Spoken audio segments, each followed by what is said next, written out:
Thanks for joining us for Political Talk on another PolitiPod Live. I'm Tom Bickle, And I'm Matt Nisanoff. here to discuss current political events. Tonight we'll cover Oh Shoot. We'll check in on the Stooges of the Week, Tim Waltz update, budget in the U.S., about local government, New York City version, and a Trump dump.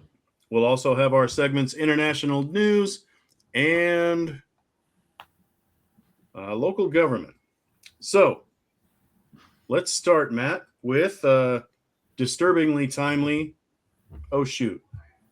Yeah, disturbing is absolutely correct. This is an incident that's just taken place this evening, and an ICE officer doing whatever it is they do decided to take it to the next level, and he actually drew his weapon and shot a woman that he was trying to kidnap, and it is such a level of malfeasance that it was disturbing to everyone except for the other ICE officers, who immediately started to say that there shouldn't be any sort of concern about this, and this is perfectly fine, and they have medics. And now a person approached them and said, "I'm a physician. I can, let me check her pulse. Let me see if there's anything I can do to help her. She's been shot." And the ICE officers were, no, no, no, no, no, no, no, no. There's nothing wrong here. Don't worry about it. We have a medic. They'll be here. They'll look at it. Don't worry. And so not only is the fact that he just murdered someone in the street a problem, but the fact that they would then prevent there from being care given to the person who has been shot and clearly is, clearly in harm's way and in need of care. That is just, takes it to a whole new level of disgusting. Dumbfounding, gobsmacking. We can't go on like this. I can't stand it. It's not okay. Vicariously, I am traumatized. This is unacceptable. It's beyond unacceptable. It is unacceptable squared. And we need something to be done. People don't seem to know what to do, and so we don't do anything. And so this stuff continues, and it gets worse, and it metastasizes, and just gets more and more. Yeah, it just gets worse in new and paralyzing ways. Well, I would say I do think that we know what to do. The problem is we just can't do it quick enough. What are you talking about? Voting? Well, I'm including that as part of it, yes. But I'm also talking about being in the street. I'm also talking about being in the street, taking action. There are groups that are everywhere now that are training people how to respond to these, not to the shooting, of course, but to the invasion of their streets and how to react and how to respond.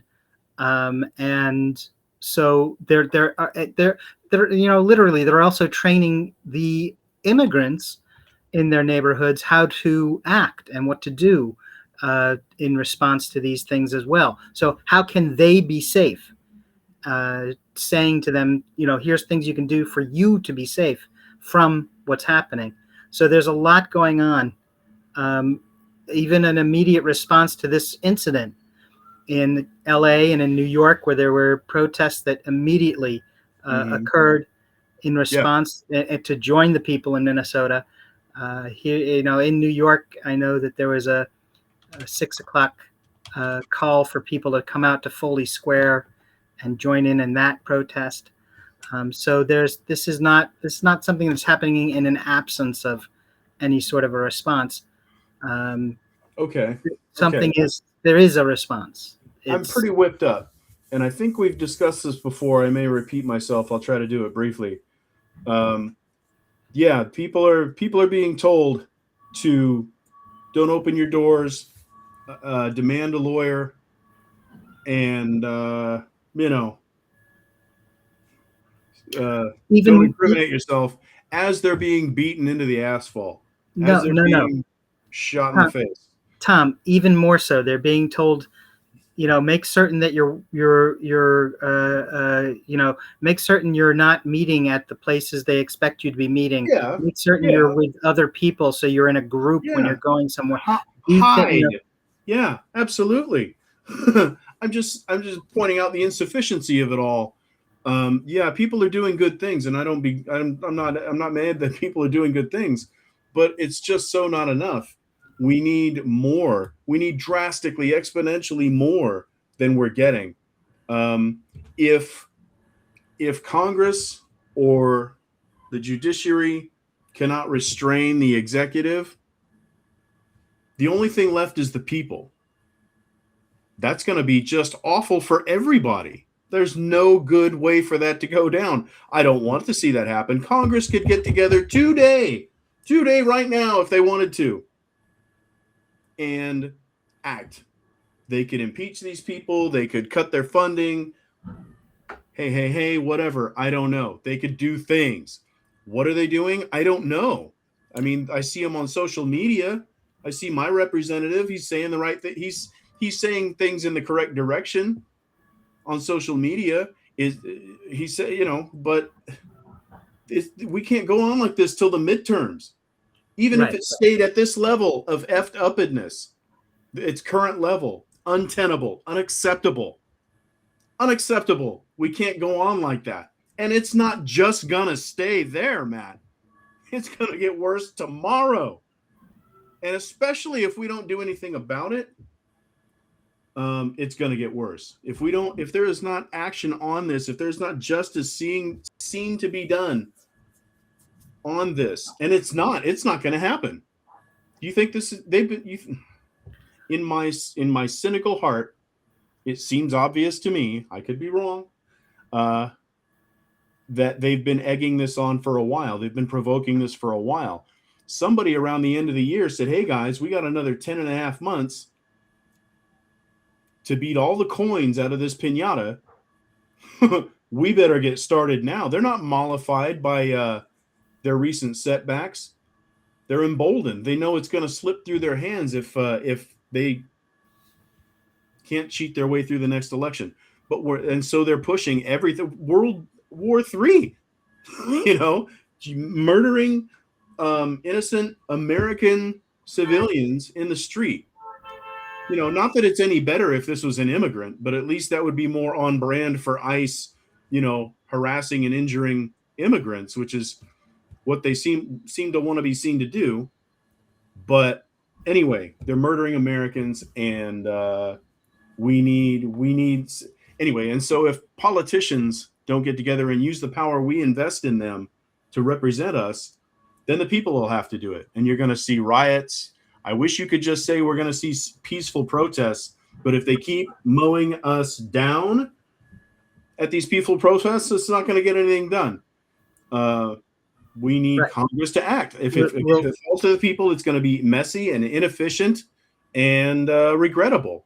We put these people in their place of power to exert it on our behalf, and there's more they could be doing. And I'm getting sick of waiting for it. I'm waiting for that dog to bark, and it just won't. Well, we'll see what happens like after Ohio State. I can't resolve it. Back in the 70s. We'll see. No. See if it follows the same path. I mean, they're grinding us in the dirt. I do hear what you're saying, and I hear your frustration, and I share that frustration. Of course, this is not a thing that ever should have been allowed to happen, much less that it took place in America at all. So you're absolutely right. But there's no, I don't see that there's a light switch that we can flip to change it. But you're absolutely right. The leadership in the Congress is not going to do anything about this. Not even tomorrow, not even the day after. They're going to come up with some, lame excuse that lets this continue to go on. I don't have an answer. That's horrendous to me. I can't imagine a world like that. That it's just it's just another Thursday. Yeah. No, I hear you. I get what you're saying. I know that I don't know No. Say again. I'm aware that it's Wednesday. Thursday just came out of my mouth as just another day. Just frustrate. Right. I know what day it is. I'll be There it okay. is tomorrow. Right. And another one that's just popped its head up again is the results from Uvalde, where there was a school shooting in Texas, and the law enforcement folks came around and stood in the hallway and waited for more than an hour while kids were being literally evaporated by gunfire. And there were one or two who finally acted, but there were so many that did not. And now, two of those out of 375 or 376 officers who were there are two of them that are actually going to be going to court over this. And one of them, the former school police officer Adrian Gonzalez, is going to court. The venue was changed out of Uvalde because his lawyer said that he couldn't get a fair trial there. And that somehow it was endangering them to have the case heard in Uvalde. And the other one is the former police chief, Pete Arredondo. That name might might ring a bell a little bit more because his name was used at the time as the example of someone not doing anything who should have been. But first up is going to be Gonzalez, and we're going to hear about that. That's going to be taking place sooner than later, and we'll be hearing that case as it makes its way through the court for not doing his job, for not coming to the aid of those children. There is a criminal justice professor by the name of Phil Stinson at Bowling Green State University. And he has a database of over 25,000 cases where police were charged with crimes. And he has only 2 or 3 similar cases of not following through. And the evidence is only going to make your day worse, Tom, I'm afraid. You're not finding reason for encouragement in these statistics, please? Most certainly not. There's the 2022 conviction of a former Baltimore police officer who failed to protect an assault victim. And as the case made its way through the courts and into the Maryland Supreme Court, they actually overturned the conviction and then ruled that he didn't have a legal duty to protect the victim. He had a duty to protect the general public, but not the specific victim. Oh. So have that make sense. I don't know. And so with that kind of, and the other precedent, a sheriff's deputy, Scott Peterson, who was charged for failing to confront the shooter at Parkland School. So almost apples to apples comparison there. But that was the first such prosecution in the U.S. for an on-campus shooting. And he wound up getting acquitted by the jury. So a jury heard the case and then acquitted the officer for not acting. So the precedent is not very heartening that Gonzalez or Arredondo, when he gets to the court, will actually face any type of conviction, Sure. or held accountable. But yeah, we're doing great. Yeah, so that's where we are on that. And then down in Oklahoma, there was another shooting case where this is a little bit more of a bizarre one. A guy got a new weapon and decided to try it out in the backyard. So he set up some cans and started shooting. Shooting at those energy drinks. And it just so happened that the line of sight went right into the neighbor's porch. And Sandra Phillips was shot dead. Unforeseeably, right? Well, Unforeseably. right. You couldn't have predicted that if you thought about it for 10 seconds. Well, holding a child in her arms, she was is. Oh my God! Is when the shot went through. He was later charged. He has been charged and charged with manslaughter, being that he's not law enforcement. Perhaps there'll actually be a consequence. We'll have to Still wait white. and see. So Still white, and still, I mean, his apparently he broke down when he heard what happened because it never occurred to him that he needed something that would stop the bullet from traveling, or how fast it would go, or how far it would go, or maybe he just didn't know anything about what he was doing. Yeah. But now someone's dead because of it. We're doing great. And one last, and then we'll have to move on. But of Sure course, would hate to limit his right. Exactly. I guess we're supposed to offer thoughts and prayers at this point. It's a cost of doing business in America. It's what old CK said. Yeah. We're thinking of you, buddy. There you go. Maybe we can have some fireworks. So, and also I'd bring up in this segment the January 6th pipe bomber, Brian Cole Jr. He's been identified as the person who put the pipe bombs by the offices of the Democratic Party and the Republican Party.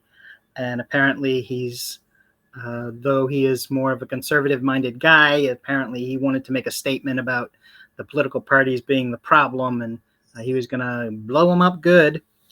Only he didn't. And they have him identified, and apparently they're not going to let him go. They were challenged to put him on bail and let him continue. The argument was, he hasn't done anything like this since, and his lawyer was saying he's just a docile guy who just goes to work and comes home, and he's not doing anything that would show that he's a flight risk or anything. So why not cut him loose while he's waiting for the next step? But then the judge said, no, that doesn't sound like a good idea to me. I think we should hang on to this guy. The prosecution also pointed out he had bought plenty of other materials for making pipe bombs that has not been recovered. So it would probably be better not to have him. Listen, you gotta buy wholesale. If you're gonna make any money at all, you can't just buy retail. You'd be a sucker. Exactly. It's my attempt at satire. Yeah. So moving on to our next segment. This is our next issue, the Stooges of the Week. You may have, if you've joined us before, you may have seen that we have a segment where we have the Stooges of the Week. So let's look at them now. Yes, thank you for getting that up. There we go. The Stooges, Hegseth, right there in the, should we call it the modal? Hey, Mo. The middle, the modal. Mo, yeah. Yep. And there's old Curly Fetterman to one side. And oh no, that's Larry. That's Larry. I'm sorry. Right, Larry to the one side. Fetterman is a natural curly, but what are you gonna do? It seemed almost too obvious. Right. Well, too on the nose. Don't want to be so right. unsubtle, Matt. How gauche. Yeah, exactly. That seemed only fair to give Larry a little bit of a shot, and then the actual Curly on the other side there, and this week awarded to DeSantis for his antics down in Florida. Apparently, Florida has been awarded yet another holding facility for immigrants, and it's a lot of money. It certainly gets some business a lot of money, and certainly gets DeSantis some, I guess, credibility from one segment of people. And so there's going to be a new one, and they're saying they're going to try to put it in the panhandle of Florida, and therefore they can call it the Panhandle Pokey as opposed to the alligator Alcatraz. Yeah. That's the kind of serious government you want on your side, and handling life and death, people's lives in the palm of their hands. You want them to be 11th grade dropout nerds, jocks, and bullying the populace. Apparently, we're going to come to a point where we miss having serious people in charge. I think we're already there, but the rest of the populace doesn't necessarily agree with me in some places. Too true. And this is a perfect example of it. Silly little nicknames for the sort of, to try to get away with the sort of things that they're getting away with is just shameful, just ridiculous, not serious, and they shouldn't have credibility after they do this sort of nonsense. We are going to jump to our first segment, which is the international news. And of course, the big international news story is that while looking towards negotiating peace with Ukraine, Donald Trump took enough time off to go ahead and invade Venezuela. So making it for the express purpose that he has said repeatedly is to get their oil.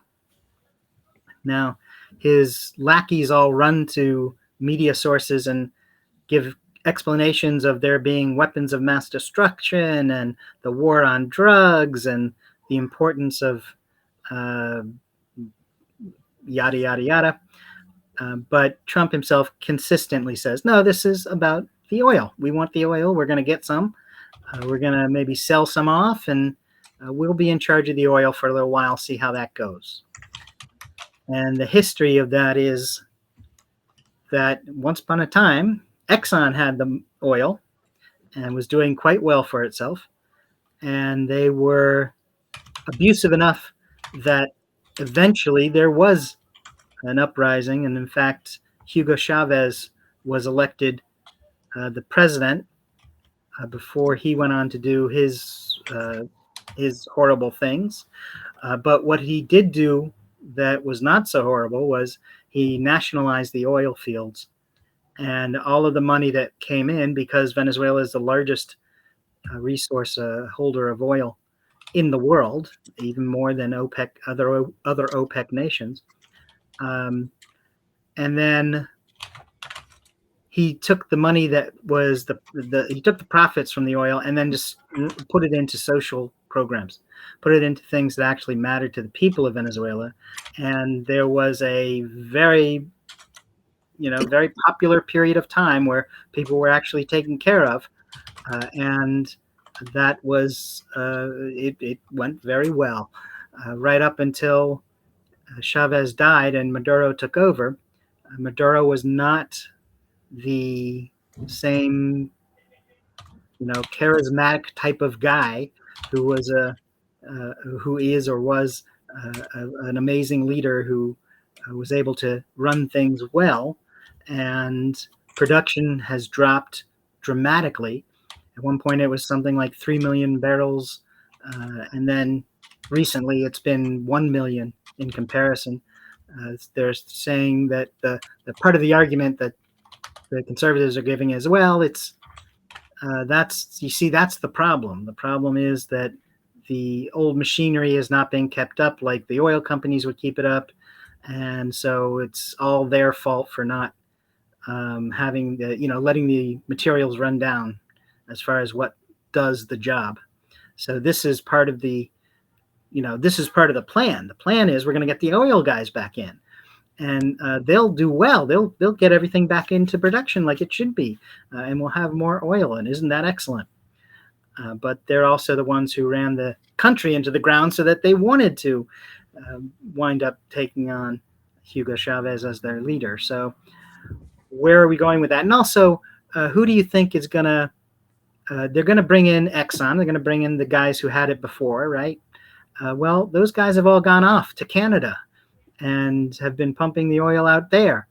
Are they going to want to rush back to Venezuela to put together a 10-year plan for several $1 billion worth of money, profit, to reinvest in this place when they've already done that and have the profit coming in from other places? So what is going to happen next? It's very hard to tell. I don't know if we have those numbers.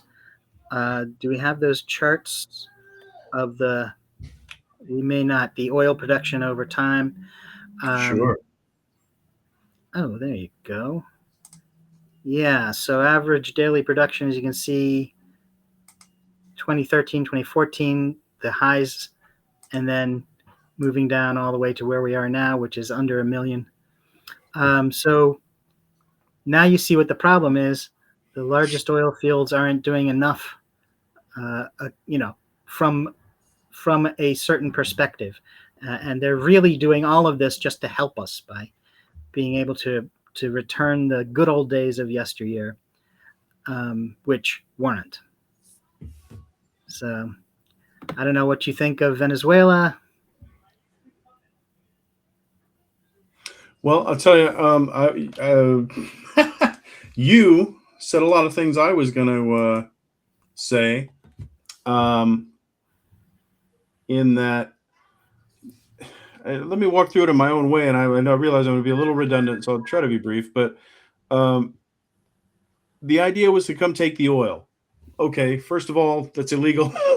You can't do that. But if you could, you'd need, and apparently we're going to invite a bunch of U.S. oil executives to get their wieners in this thing first. And but as I understand it, Venezuelan oil, their oil resources are very heavy and hard to pump and harder to refine. Uh, and apparently their infrastructure isn't great there, so they'd need, like you said, a 10-year plan to invest. That word was invest. And we can't even. We're less than a week in, and we can't decide whether we're running the country or not. But between, like, in the 36 hours between Trump said we're going to run the place and Marco Rubio got on 2 or 3 morning shows, they couldn't keep their story straight about what's going on. Are we running Venezuela, or are we just quarantining their oil, or whatever he said? Some nonsense. He could not answer direct questions about under what authority they acted or who's running the joint. And so if you're maybe I'm sure they have better communication with their business backers who would be in on this type of thing. You would think there'd be some sort of collusion on one level or another. So maybe they talk to them better than they talk to us. But from what I can tell, it looks like a mess. It looks like a real Three Stooges job. And are you going to invest 10 years and untold billions of dollars for on a betting on what Trump will do next week or next month or next year? I mean, maybe, but this guy screws everything he gets a hold of and gets involved with. So I can't imagine. And so I don't know what the purpose was of it. Maybe I'm just wrong, and they're going to invest and squeeze all the money out of a South American country. But it seems to me that it doesn't add up. And another thing, speaking of conspiracies, somebody pointed out to me, somebody on social media pointed out to me and a lot of other people that when they go in and get you, they rough you up. And the Maduro looked pretty fresh. And so it doesn't add up, I guess is what I'm saying. Gotcha. And well, here's another story though. I think that you might find a little more, that might be more to your favor, and that is what's been going on in Malaysia. In this past week, the High Court there has sentenced the former prime minister to 15 years in prison and ordered roughly $3.3 billion in fines and asset seizures over the misuse of the government's funds. The court found that he was guilty of abuse of power and money laundering, and that the sovereign fund that was supposed to take care of the government and the country, that he and his associates siphoned off about $4.5 billion between 2009 and 2014. and they ran it through other countries. So the US and Singapore and Switzerland, of course, Switzerland. Um, and even that some of it was used for Hollywood movies.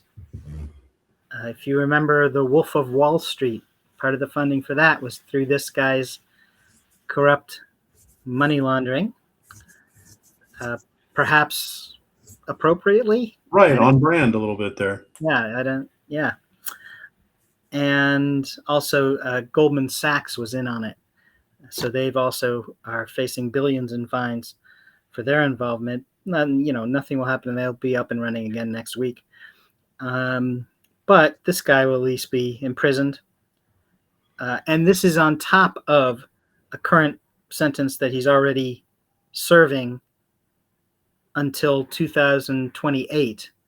So the 15 years will be tacked on after that, starting in 2028, and we'll keep him in prison for another 15 years. So that sounds kind of good. I think that's fair enough. Yeah, that's a life sentence. Yeah, easily. We'll see how it plays out. But there's a little bit of good news for you. There's the sort of thing I think that you're thinking about, and would like to see more, more broadly happen. Consequences. Exactly. What are the coincidences in other places? Well, maybe not so good, or maybe not yet, is where we are and where places like Iran are. There's been a lot of economic problems, and the country's been facing, and the people don't like it. The crashing economy is being responded to by protests. People are going into the streets and protesting, and the government is killing them. So a number of protesters have been killed. And in fact, there were 1,500 executions in the month of December by the government of protesters. So a little bit of a different scale, but absolutely gruesome, absolutely horrible. Yeah, pretty bad. All right. Well, I don't want to get political, and but that's pretty bad. I know this sort of stuff doesn't bug you, so you're not going to be upset by this kind of thing. Right. But there's also, of course, Saudi Arabia, where they're supporting continued attacks. In Yemen, they've been going at each other for years and decades, and that is probably one of those things that Trump's been trying to take credit for creating peace from. That's the sort of long-term conflict that's not resolvable easily, but he will say that he did, and blah blah He blah. stopped it already. Yeah, exactly. Yeah, don't believe the newspapers. He stopped it already. Yeah. And actually, one of those that is most specifically one of his pieces of handiwork is over in the Congo. The Congo and Rwanda have been fighting, and this is one that Trump made a big announcement of having brought everyone to peace, and what a wonderful job he did. The catch is that Rwanda had some mercenaries, a group called M23 that they were having, that they brought into the fight. And M23 was not part of the peace process and not part of these discussions or whatever it was that did take place. So they didn't stop fighting. They took over several more towns and several more cities in Congo, and the fighting has continued consistently, with or without anyone claiming a peace prize from a soccer organization or any other athletic organization. And while we're here, I will throw in one other point before moving on, and that is that in India, there's been a problem with sewage and air quality. And the best guess is that devolution of power to local authorities would allow for solutions to occur. The local authority would be the one who's closest to it. They'd be able to respond to it most quickly and most effectively. But that de-evolution has been blocked by authorities up the chain who don't want to lose the power. and so they're not happy about local power increasing. But what that means is there's garbage that's not collected and being is multiplying all over the streets instead, and no one's filling in the potholes as they happen. It's just not going to happen. The larger authorities not even going to know they happen, much less care enough to fill them. And of course, poor air quality. So the question is, what will happen? Is that enough? What is their point of a boiling point? Their Bickle point, where they will find themselves at a point where they just can't take it and respond and actually do something. We'll have to keep track of what happens there. Anything else on international before we move on? No, sir. Let's keep it moving.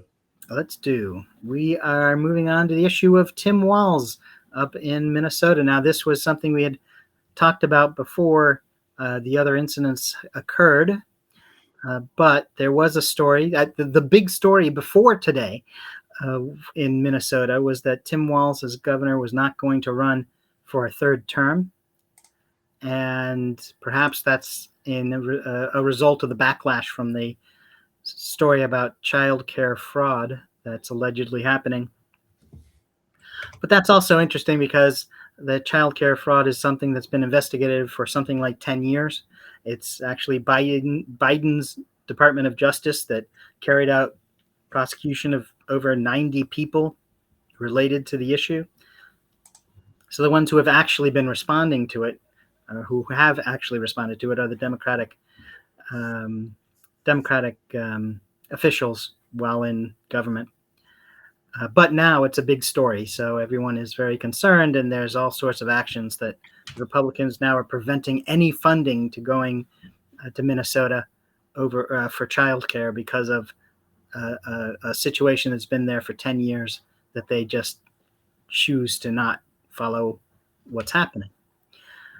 There is some discussion, and there's been some rumors that Amy Klobuchar, who's a senator, may run for governor now that Walz has said he's not. So that's the latest on that. Anything you'd care to say about Governor Walz? You know, I feel like I'm missing the point on Walz. Why is he not running for governor? Is it just because of this this issue with childcare, or is there more to it? There may be more to it. I don't know that I don't know. I don't know what he said about it, and I don't know that he said because of this either. Gotcha. But yeah. Well, I mean, he was not a successful vice presidential candidate, but he was still seemed to be well liked, as far as I could tell, among people who might like him. And so for him to just let go of the brass ring, as it were, I would think there would be a more obvious reason. So I don't know if there's just not. I don't know. I just want to make sure.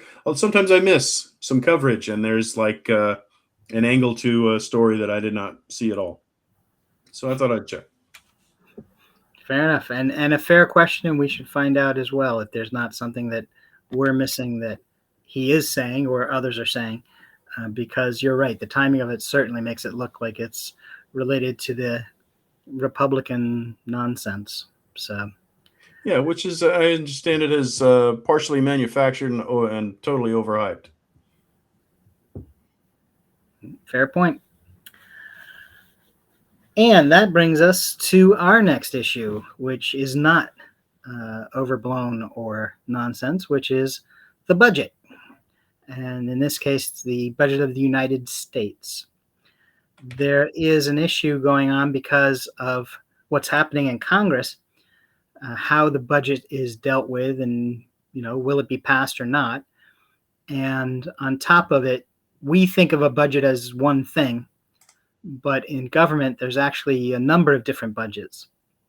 The departments have budgets. So you have to do those, and then you put them together and you put it together for a larger package, and then there's a larger budget that has to be voted on. So part of where we are right now is that there are 6 departmental budgets that need to be looked at, reviewed, and voted on. And then they can go to the larger package of what we think of as the budget. And with the chaos that's going on there now with their leadership, Mike Johnson, Speaker of the House, is finding he's having trouble with a lot of his support, or people, I should say, people, supporters, I don't know what word to use nowadays, but the Republicans who are supposed to be following him. And of course, the only reason he's Speaker is that there are more Republicans than Democrats in the House, and they decide who's going to be the Speaker by vote. Marjorie Taylor Greene left. She quit last week, was her last day. So that's one less Republican. There's a representative from Northeast California who died the other day. Doug LaMalfa. Who died. And then there's a third Republican, who I believe he and his wife were in a car accident. And he's one of these gentlemen who's been in the House for decades on end. He's over 80 years old, in a car crash. And of course, Speaker Johnson's office is like, oh, he's fine. No problem. But, you know, I think that might not be exactly a medical diagnosis, because Right. An 80-year-old who's in a car accident and needs hospitalization. He can vote through his catheter. Yeah. Or something. Yeah, exactly. How do you, yeah. If We'll, it takes pressing the button. we'll fix that in post. Too true. Bring it on. So the question is has Johnson not only lost enough votes, but has he lost enough favor of people? Because when Marjorie Taylor Greene left, she was very disparaging of him and not restrained in her criticism of Johnson and the other leadership. So is that something that was just her on the way out, or is she expressing something that other House members won't say publicly but are talking about? And if so, does that mean that if there were a leadership challenge, that there'd be enough votes to change the Speaker? Everybody agrees, no matter who you are, left, right, conservative, liberal, whatever. Everybody says Johnson is just such a, well, he's crap. Yeah, he's henpecked by the White House. He doesn't do things himself. He is, he's just being obedient.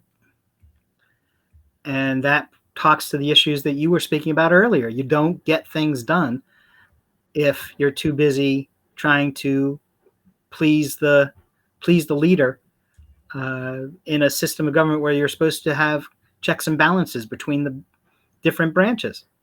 Right. But now the branches, the legislative branch is tamed quite well by the executive, getting away with all sorts of things and not being challenged. So so the question then is that really something that's widespread enough to cause a challenge to his leadership? And then, of course, that goes into the budget too, because what if they decide to make this vote challenging him on his leadership while they're trying to get the budget passed?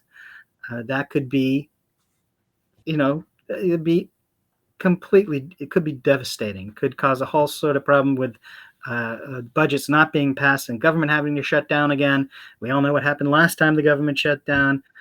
It's very handy that the Republicans will say it's all the Democrats' fault, blah, blah, blah. But very clearly, this is what happens when you don't have solid leadership, the responsible leadership in charge. So what will happen next? I don't know if you have any thoughts about budget or about Johnson. I think the most interesting thing about the budget and Mike Johnson is that Trump is in the Epstein files and we should see them. I know that's a little snarky and definitely a dodge, but that's all I've got for you. Not actually, that should be what we say at the end of every segment. Yeah.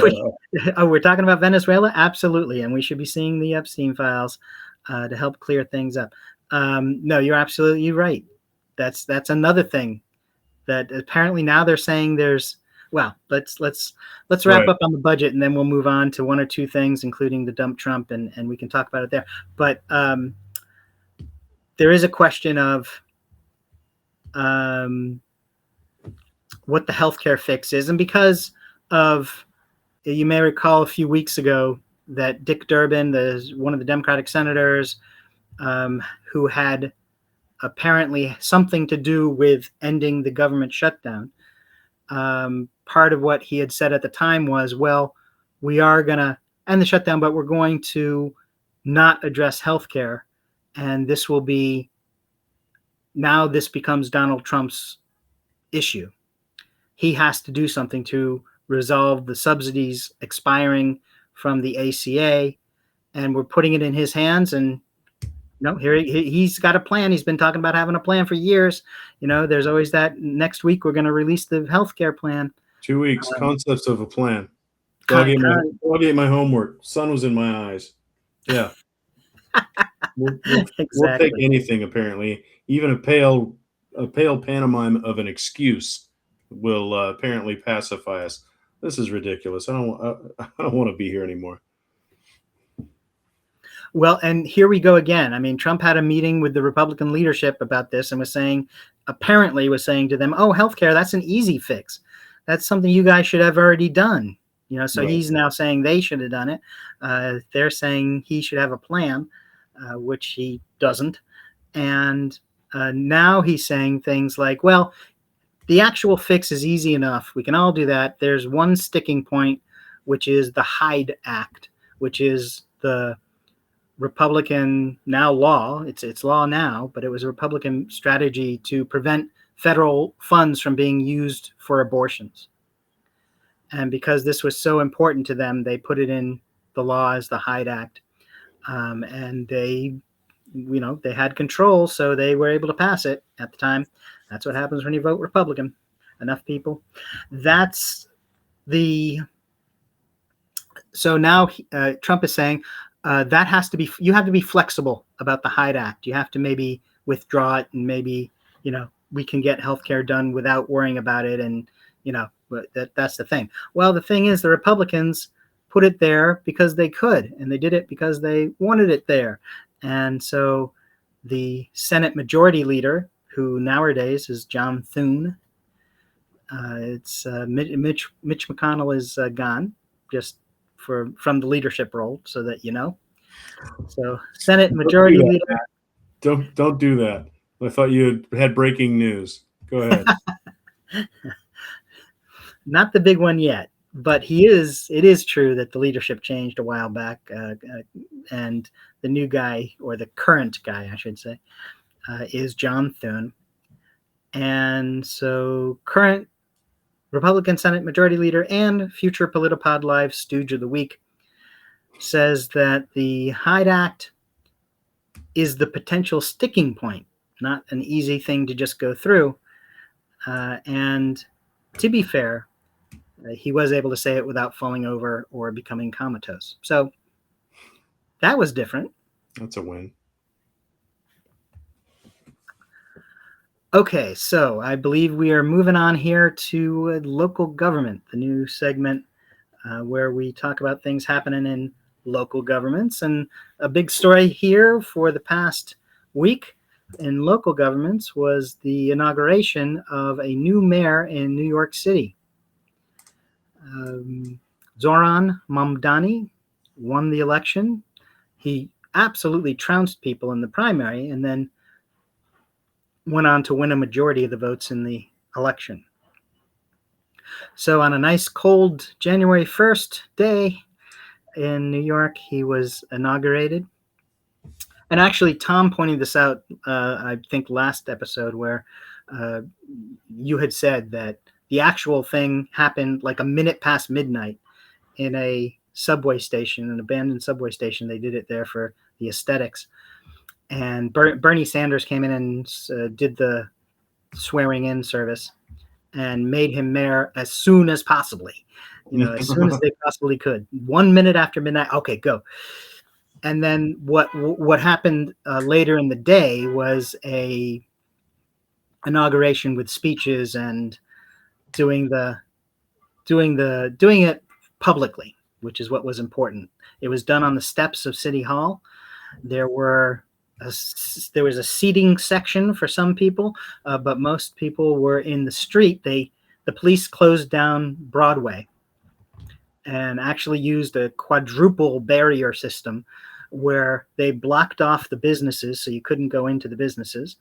They blocked off just outside of the sidewalk so that the road was also clear. Mm. And they were using the road. The police were using the road, and the commanders were walking up and down, and they had little cutouts every 30 yards or something like that where the fence would push into the sidewalk. So you're walking 3 to 5 people abreast going down the sidewalk, and then every 30 feet or so, you have to go single file. Ah. So that's, I guess, crowd control. Huh. I don't know. It was also, I mean, it was helpful for them in case a car came down the aisle. If the police vehicle needed to get through, then Yeah. they would have the alcoves to duck into and, get out of the way. But what it meant in the way they had set it up, it was clearly, the crowd of thousands of people, well over 10,000 people or 30,000 people, whatever it was, trying to walk down Broadway between the dozen streets between City Hall and where they let people in. There's a street called Liberty Street. And in the place they were letting folks in, they're supposed to let folks in starting at 11. I was in line before that. I know I didn't get through until 12:45, in part because there was a huge crowd. And then they narrowed it down to with the railings down to the size of a doorway and had one officer letting people in. And then you funneled into 4 channels and then had to go up, and there were 4 or 5 officers with the TSA wands to do security checks. So 10,000 people, that's going to take a little bit, and it did. But the crowd itself was absolutely so jubilant that they didn't even let this kind of stuff go, didn't let this get to their heads. They were laughing and joking, and people were having conversations not only with their friends, but they were talking to people who were there standing with them, and everybody was having a good time. Very cold after 4 hours. I don't know what you were wearing, but you were cold. What was the temperature? It was, with the wind chill, it was around 10. Ooh. And so 20-degree weather with a wind chill that pushed it down to 10. Wow. And I know I had, thermals and 3 layers and a winter jacket. Right. And after 4 hours, even I was feeling it. It was cold, but everybody was so happy and wanted to celebrate and wanted there to be a positive thing. There were speeches given by the 3 people who were technically sworn in. There was the comptroller, Levine, and the public advocate, which I know people in other places don't have a public advocate. There's a fellow by the name of Jamani Williams, who is our public advocate, who is a balance to the mayor in some regards, someone who is supposed to be a check on the mayor. And he was sworn in as well. He was re-elected, actually. He's been there for a couple of terms, and he's really a phenomenal guy. Who really cares about people. In fact, his speech at the inauguration, he actually broke down in tears, talking about the sort of things that he wanted to be able to show his daughter that he was able to achieve, and that he tried to talk to himself from when he was a kid and didn't have the advantages, and it really there was an emotional response there, and we all felt it. We all, he had said, everybody hold hands now. Can you just grab hand? And everybody, without even questioning, everybody started grabbing each other's hands, and for the next part of it. And so a very emotional part of his speech, which was really quite lovely. And I believe there is Jumaane Williams giving his speech, and he was certainly talking about the issues with, as you were talking about earlier, the issues with immigrants and how he wants to challenge it and not let just things happen just because they're happening. And a little idea of the crowd that was there. These were just from my cell phone, so I'm not able to give you the broader picture, but you can see it's packed solid. They had these just behind the crowd. You can see the tower that is the top of the city hall against the backdrop of a larger housing unit. But the city hall there is that other building. So the steps are right there, just above the left of, or just below the big screen. But to help the crowd see, they had these huge screens set up. There were 12 of them. There were every 1 or 2 blocks with a sound system that was a concert type setup. So everything was, all of us were able to see what was happening up close, even though we couldn't get as close as the people who were in the seats. Just to show you how New York it was, the announcer kept saying, "There are still seats, stage left." After the 4th or 5th time, all of us who were standing up, 10 blocks away, got a big kick out of hearing him talk about the extra seats that are available, stage left. And I believe we even had a reporter on the scene there. And let's see if we can see if we can get his filed report. Hey, Tom and Matt. I'm in New York City over by Broadway and Liberty.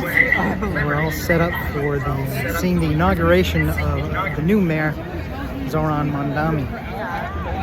The actual speechifying will be done down by City Hall. There's a big field just by there, and VIPs are allowed to be there. The rest of us are over here. We have been set up. You can see there's a sizable crowd. All waiting to be let in. Things were supposed to kick off with our being let in at 11. It's about 11:45 now, hoping that we'll be let in soon. The setup is, we're about a dozen blocks away from City Hall. There have been blockades set up all along Broadway. But as well, there are large screens and concert-style speakers set up. So anything that is said over by the podium will be clearly heard all up and down Broadway. And we'll be able to, as long as you're within a block or 2 of any of those big screens, you'll be able to see absolutely everything that's going on. If we're let in here in the next half hour or so, then I will report again.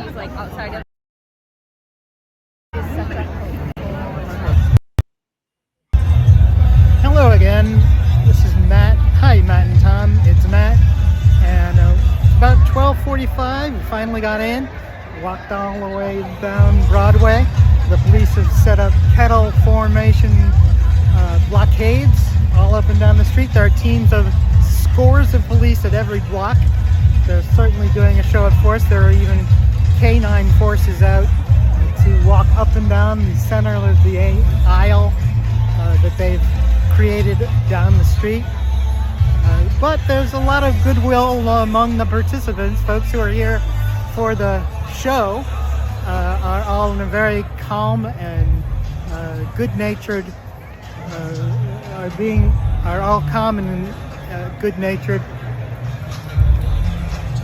We have probably about another 15-20 minutes before things start, the official start. As you can see in the background, there you've got a band or a DJ playing, and just beyond the back, behind that huge screen, you can actually see City Hall, where the festivities will actually take place, where the speechifying will happen.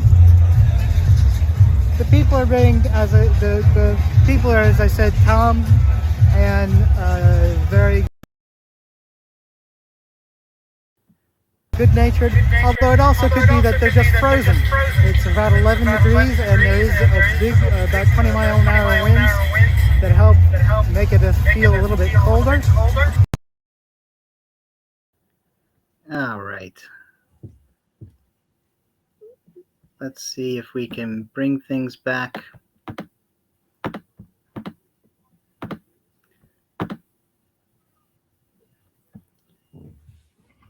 Man, that was some fantastic man on the scene, intrepid reporter business.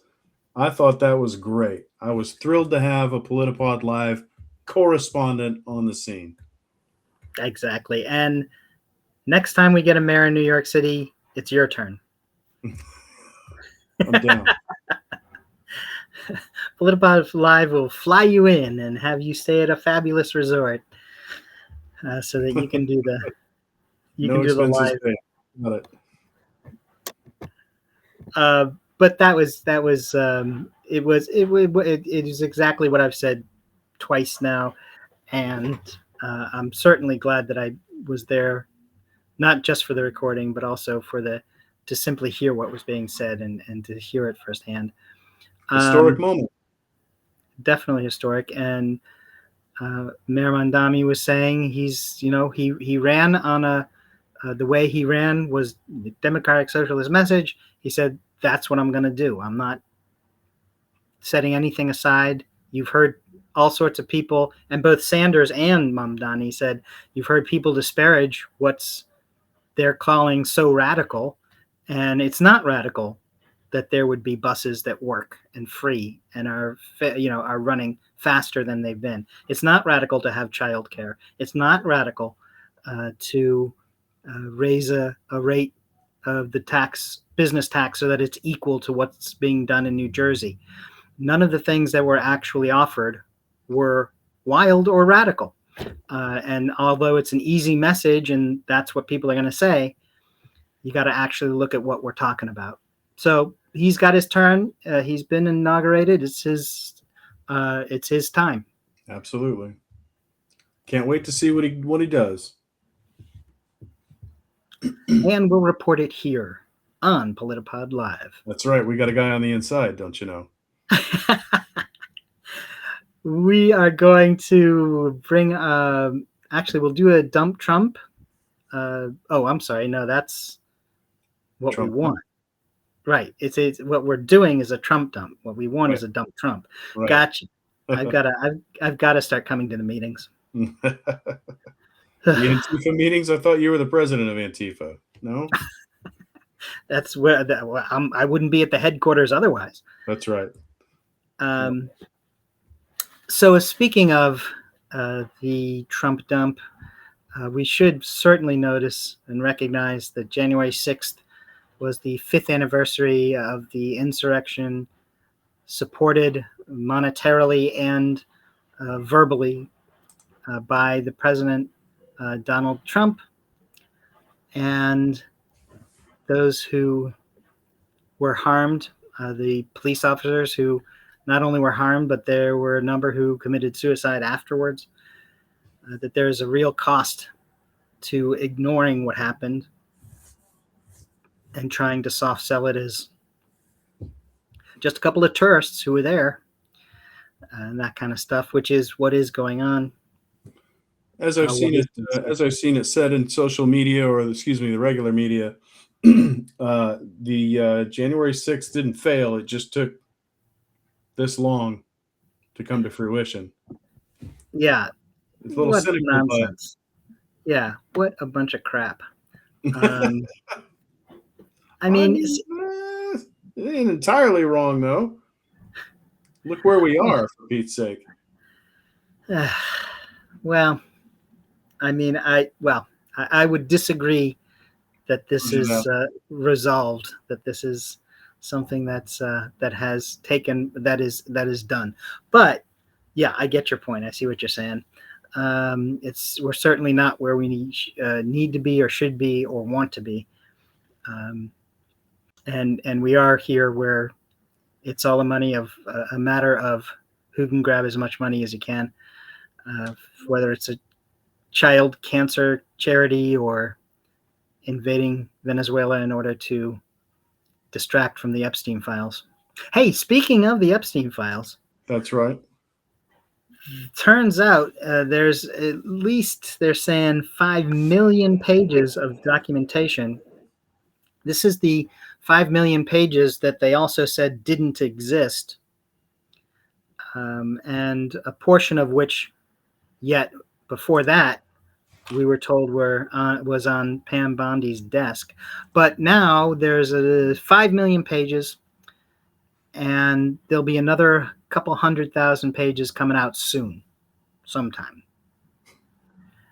So, in other words, the government's admitting that there's just about 0.5% of the files that have been released, when the law that was passed both by the legislative and signed into law by a certain executive uh, demanded that they were released on a particular day, which is long gone.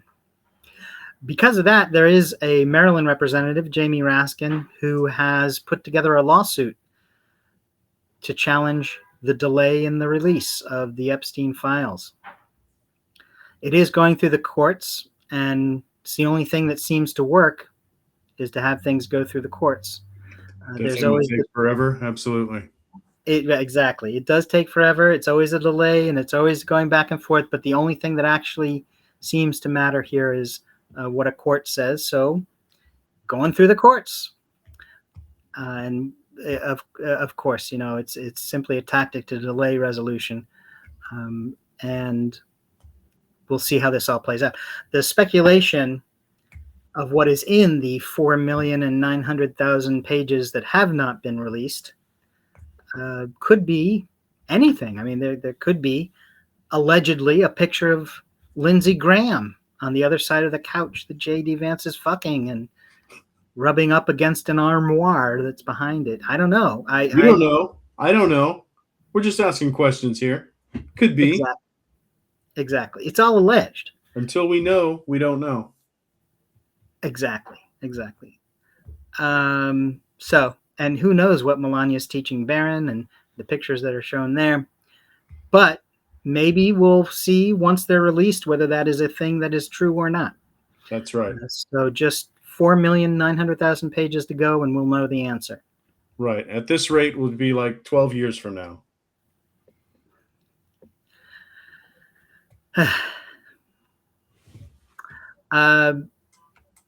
Is there anything about vetoes that you want to bring up? And the House is supposed to vote tomorrow to override 2 vetoes by President Trump that he struck down a couple of things passed by Congress, and I'm drawing a blank on what they were. Let's see.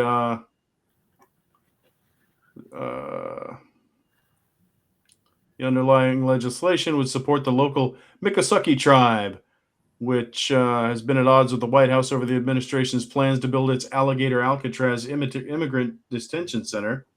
And the other bill Trump scuttled last month would fund a water infrastructure project in Colorado, which is currently ensnared in the president's fight with the state's congressional delegation over cuts to a climate center in the state. Now that one we discussed. We did discuss that one. That okay. Southeast Colorado, it's a rural community. The bill in the House was carried by Lauren Boebert, of all people, and moved by Paul Gosar. So the right wing, the far right, alt-right, so far right that they're, almost back around to the left again if you're not careful. Yeah. Almost back around to the left. But so far right that it doesn't make sense that he's cutting them off at the knees. Although there is there's this thing about, well, Boebert voted for the Epstein list to be released, so this is Trump making himself even with her. It's a project that's been around since the 60s. They've been trying to work it, and there was a delay in it at one point, and then etc. So it's something that's been around. It's not something new. It's not something terribly radical. It's just getting water to people who need it out in a rural community. It's woke. as exactly right. Um, as red a community as you can get in the southeast part of Colorado, and Yeah. yet here he is cutting these people off at the knees so that they don't have water. They don't have drinking water. I mean, it's insane. Um, and so that I certainly hope that the House I and mean, Senate are able to get the. if it's got to happen to somebody, You make it could work. say that. You could say There's a that. certain poetic justice. Yeah. Well, there is. You did point it out, and it's a fair point. There it is. Um, so this is what you get, folks. Even when you're the big supporters. Okay, speaking of supporters, Government by spite. yeah. Speaking of supporting something over nothing, did you know that we do something called the Epstein Count Up?